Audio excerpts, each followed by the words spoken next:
I spent $400 on all of this, so my plan is to show you everything here in the bucket, and I'm going to use price charting prices just for the sake of this video. First off, we're gonna set some stuff aside. Starting off with all the consoles, we've got a Sega Genesis Model 1, then we've got a regular NES, then we've got a Super Nintendo, and last but not least, a GameCube. I'm not going to really show you much about those consoles just because they're consoles and you know what they come with. Oh, and I forgot to tell you about the new Nintendo 3DS XL that came with Pokemon Sun. Starting off with the Sega Genesis games, which we have a bunch in the box here. We've got Tasmania, Mickey's Ultimate Challenge, Out of This World, Jurassic Park, Spider-Man, Sword of Vermilion, we've got Sonic the Hedgehog 3, Streets of Rage 2, Teenage Mutant Ninja Turtles Tournament Fighters, Mortal Kombat, The Page Master, and Mortal Kombat 2. The lone SNES game is Yoshi's Safari, and it is boxed, but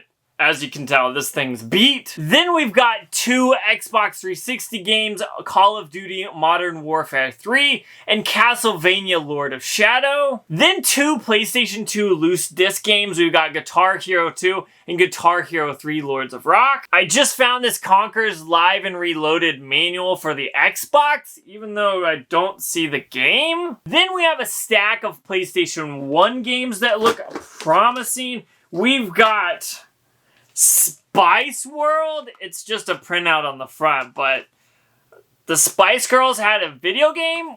Interesting. We've got NFL Blitz 2000. Then we've got NCAA March Madness 2000, NBA Live 2000, NCAA Football 2000, NBA Live 2001. We've got Madden 2002, Tony Hawk's Pro Skater 2. We've got Spec Ops Covert Assault. Then we have Tomorrow Never Dies, Gex 3, Spider-Man, Tekken 3, D Vampire Hunter or Vampire Hunter D, I'm not quite sure, Road Rash 3D, Star Wars Episode 1 Phantom Menace, the best Star Wars movie, and Yu-Gi-Oh! Forbidden Memories. Oh, and there's a Guitar Hero guitar strap. I guess I could use this. And then, oddly enough, two sealed games? We've got Atari Defender for the Atari 2600, and then Advanced Dungeons & Dragons Champions of Kern for the IBM PC 3.5? Oh, and I forgot what I put down here out of the way. A Dance Dance Revolution Supernova 2, but the gamepad is just in there, there's not a game. And maybe one of the coolest slash craziest things was this SNES Super Scope complete in box.